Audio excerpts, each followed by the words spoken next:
Banyak industri di Bali ambruk, banyak hotel di Bali bangkrut. Serangan pandemi COVID-19 ini telah menghancurkan seluruh sendi industri pariwisata di Bali. Apa yang terjadi dengan situasi pariwisata di Bali ini?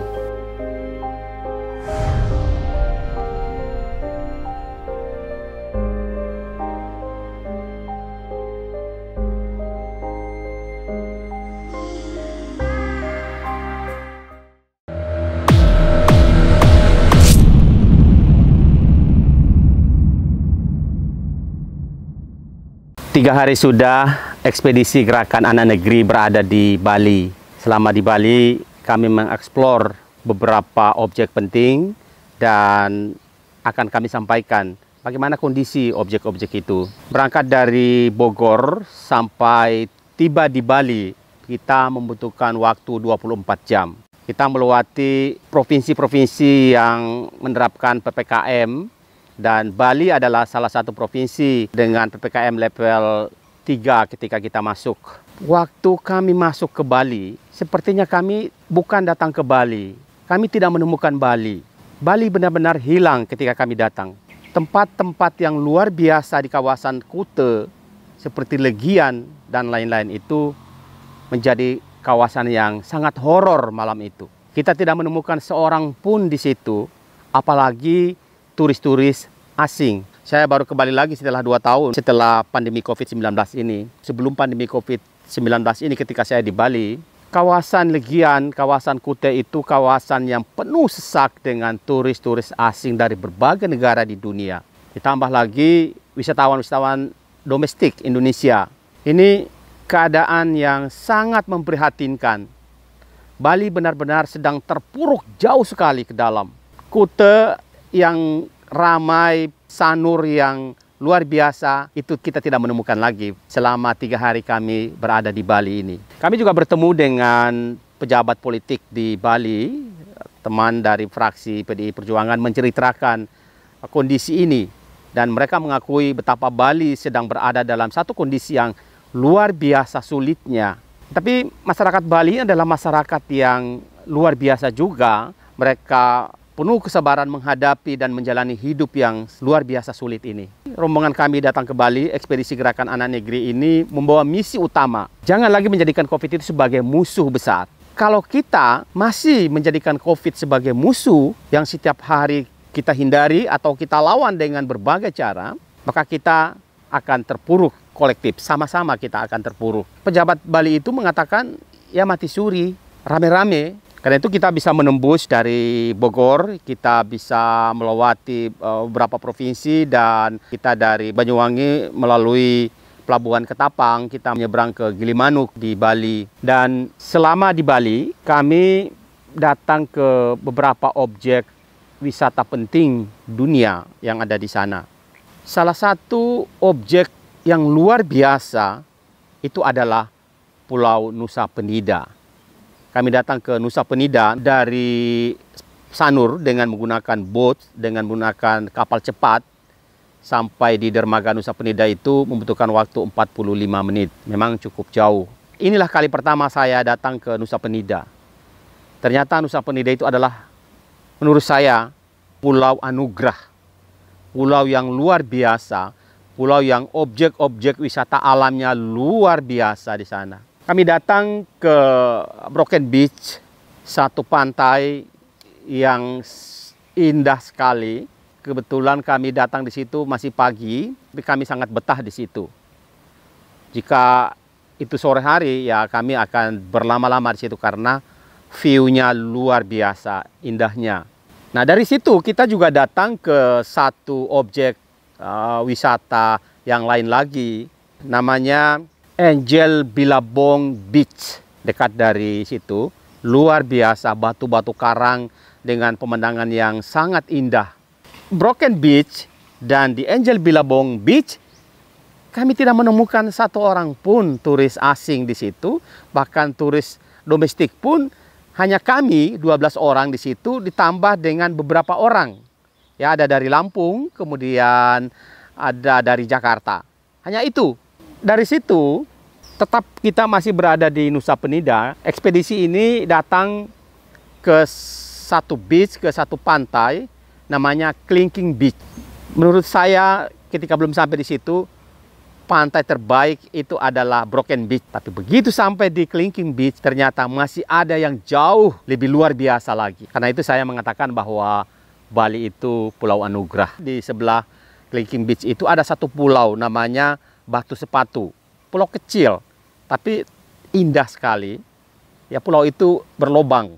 Jadi kalau diterpa ombak besar, ombak itu tembus dari sebelah ke sebelah. Sangat indah. Di Nusa Penida itu tidak hanya ada Broken Beach, tidak hanya ada Angel Billabong Beach, dan tidak hanya ada Clinking Beach. Tapi masih ada lagi satu pantai namanya Crystal Bay. Dan ketika datang, tidak ada orang, tidak ada mobil yang masuk ke situ kecuali 3 mobil ekspedisi Gerakan Anak Negeri ini. Sepi. Padahal Crystal Bay itu adalah salah satu tempat diving terbaik yang ada di Nusa Penida. Waktu-waktu normal menurut masyarakat di situ, antrian panjang sekali datang di situ.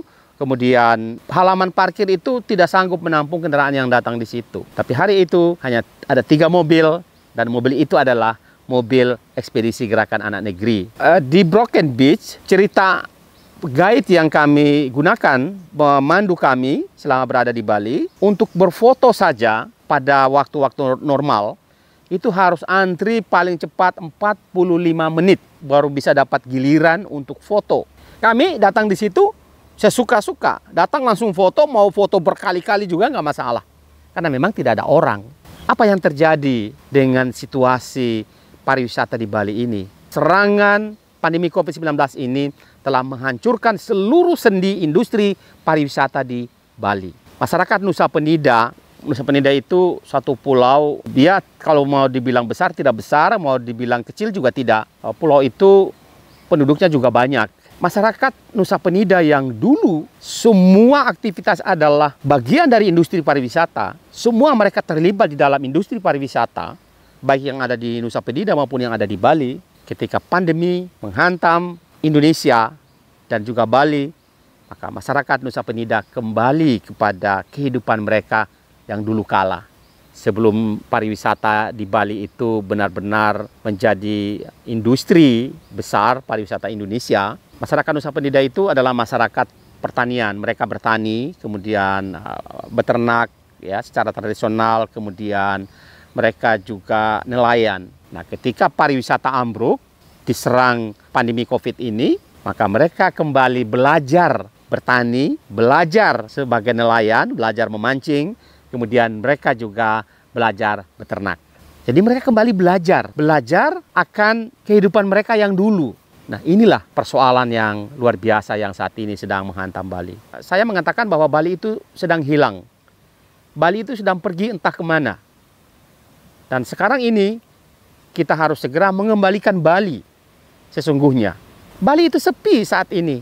Anda kalau datang di jalan-jalan di Bali, Anda tidak menemukan banyak orang di sana. Ya, kendaraan itu mungkin orang-orang Bali. Selama di Kuta, selama di Legian dan beberapa tempat di situ, kami tidak menemukan satupun turis asing. Tetapi kata beberapa orang di sana bahwa turis asing itu sesungguhnya ada beberapa orang di Bali, tetapi mereka itu adalah para pebisnis yang stay di Bali. Jadi mereka itu ya merupakan bagian dari penduduk Bali. Para pemuda Bali, ketika pariwisata itu masih normal, mereka semua sibuk bekerja di sektor itu. Ketika pandemi menghantam habis seluruh sendi-sendi industri pariwisata itu, maka anak-anak muda Bali itu pulang ke kampung mereka masing-masing. Karena itu, kawasan industri pariwisata yang ada di Kuta, yang ada di Legian, kemudian yang ada di berbagai macam tempat yang lain, itu sangat sepi. Kita bebas berjalan kemana saja. Ya, tidak ada antrian sama sekali. Ya, dulu kalau kita mau bergerak cepat di Bali, ya, sebaiknya kita nyewa sepeda motor. Karena terlalu banyak kendaraan, terlalu sesak jalan-jalan itu. Ya, sekarang Anda dengan mobil, dengan kecepatan yang tinggi pun nggak ada masalah. Kami pun melewati tol yang di atas laut yang di Bali itu, sepertinya tidak ada orang. Tidak ada kendaraan yang lewat di sini kecuali 3 kendaraan ekspedisi Gerakan Anak Negeri itu. Bali sedang hilang. Entah kemana, kita semua, termasuk pemerintah, harus segera mengembalikan Bali itu ke Bali. Ada satu tempat yang luar biasa, dan itu kami datang pada hari kedua menjelang sore. Itu adalah satu desa terbaik, tidak hanya di Indonesia, tapi terbaik di dunia. Namanya Desa Penglipuran. Kami datang ke Desa Penglipuran itu, kami terkagum-kagum di sana melihat desa itu. Selain desa itu sebegitu indah tertata dengan arsitektur Bali, tapi juga desa itu adalah desa yang luar biasa bersihnya. Inilah desa terbersih di dunia. Jadi Penglipuran itu adalah satu dari 3 desa terbersih di dunia. 2 desa lainnya itu ada di Belanda dan satu lagi ada di India. 3 desa terbersih di dunia itu adalah 1 Penglipuran di Bali, kemudian yang kedua adalah Giethoorn di Belanda, dan yang ketiga adalah Mawlynnong di India. Jadi inilah 3 desa terbaik dunia. Kami sekali lagi sangat terkagum sekali pada senja hari itu, dan semoga teman-teman di daerah lain, terutama pemerintah daerah, datanglah berkunjung ke Penglipuran itu, melihat desa adat itu, melihat desa yang luar biasa itu. Yang luar biasa lagi, di setiap rumah yang ada di desa itu ada tokonya, ada kerajinan di setiap rumah itu. Ada pondokan-pondokan kecil yang di situ mereka menjual hasil kerajinan itu. Setiap rumah ada. Dan kemarin saya bertanya sejak kapan desa ini sebegini indah, sebegini luar biasa. Ya, mereka mengatakan bahwa ini sejak turun-temurun. Sebetulnya desa ini sudah tertata rapi seperti ini. Tetapi baru dikembangkan sebagai objek wisata itu pada tahun 90-an. Dan setelah itu desa itu sudah dibuat sedemikian rupa, ditata sedemikian rupa sehingga menjadi desa yang sangat bersih. Anda datang, Anda melihat di toilet umumnya saja, Anda akan menemukan sesuatu yang luar biasa. Dan kalau Anda datang ke toilet umum di desa itu, kita semua mestinya malu. Karena toilet di situ jauh lebih bersih, jauh lebih tertata, jauh lebih bagus dibanding toilet-toilet yang ada di rumah kita. Ini luar biasa. Dan satu hal lagi yang ada di desa itu, masyarakatnya luar biasa ramahnya. Ramah sekali dan bicaranya halus. Dan inilah Bali. Ya, inilah sesuatu yang kami temukan dalam ekspedisi ini di Bali. Banyak industri di Bali ambruk, banyak hotel di Bali bangkrut. Anda tahu salah satu hotel besar di Pantai Kuta itu adalah Hard Rock Cafe Hotel. Itu tutup. Jadi hanya ada beberapa hotel saja di kawasan Kuta itu yang buka. Termasuk hotel di mana kami menginap. Sebetulnya apa yang terjadi di Bali ini juga terjadi di mana-mana. Masyarakat Bali inilah masyarakat yang sangat taat terhadap aturan. Begitu pemerintah bilang tidak boleh begini dan tidak boleh begitu, mereka jalanin. Kalau kita di tempat lain ya mungkin masih nyolong-nyolong waktu, nyolong-nyolong kesempatan karena tuntutan hidup. Ya masyarakat Bali ini mendingan mereka pulang ke kampung, pulang ke desa untuk bertani kembali, untuk bernelayan kembali, untuk beternak kembali, daripada mereka di kota tidak mendapatkan kehidupan. Saya bertemu dengan seorang pengusaha di Bali kemarin, dan pengusaha itu juga mengajak saya makan siang di rumahnya yang sangat unik. Dia bercerita betapa Bali luar biasa mengalami keterpurukan. Ini adalah hari ketiga ekspedisi Gerakan Anak Negeri berada di Bali, dan sebentar lagi kita akan kembali melanjutkan perjalanan mengeksplor beberapa daerah di Pulau Jawa. Ini kami mengambil tempat di satu villa yang dekat dari Pelabuhan Gilimanuk, dan sebentar lagi kita akan menyeberang ke Ketapang. Kemudian kita akan datang juga ke Taman Nasional Baluran. Kami juga akan melaporkan apa-apa yang kami tahu, apa-apa yang kami lihat, apa-apa yang kami rasakan kepada Anda sekalian. Dari Gilimanuk, Bali, saya melaporkan.